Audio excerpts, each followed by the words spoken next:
You have to become more aware of tactics. You have to understand boundaries and tactical communication and emotional distancing. If you don't do that in a difficult divorce, you're not going to get far.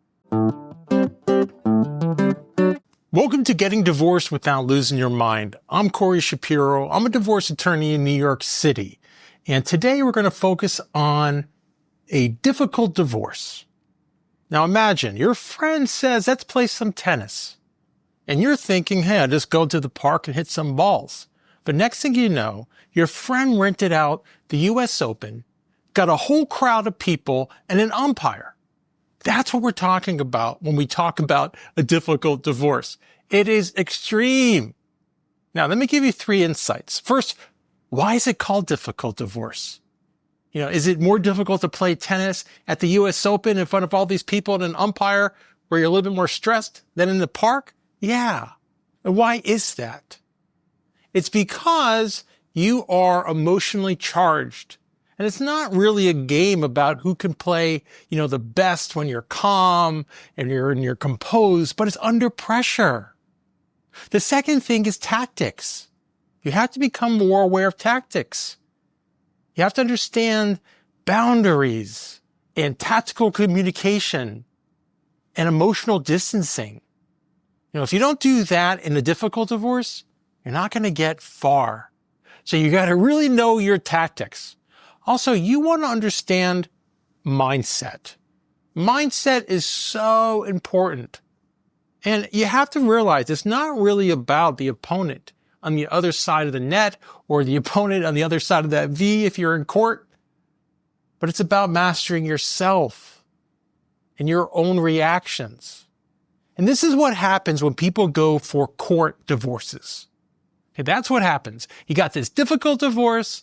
You got to figure all this out early on in the process when you're grieving, when you're in such pain or anger. But could there be a better way? Could there be a better way? Yes, I want to say yes, there is. And that's called no court divorce. Some call it a collaborative divorce, but I think it has too many syllables and it doesn't really speak to what this is about. But what a no court divorce is not just for people who are calm and kind. It's people who are frustrated, who may be difficult, who maybe your spouse might be diagnosed as a narcissist. All those things people say. You can do that in a no court divorce. You know why? Because the attorneys are working together. They're on the same side. It's like they're a doubles team working together, not against each other. And then you have the secret ingredient.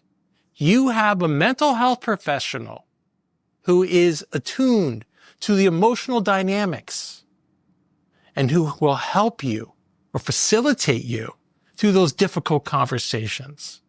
And everyone's working together to be solution-oriented. And now it feels a little bit more like playing tennis in a park as opposed to playing tennis at the US Open.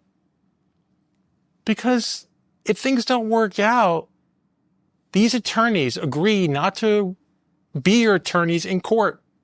So you can let your hair down. And you can be honest about your needs and your wants and your desires and your fears. Because all this is going to stay in a confidential, contained area.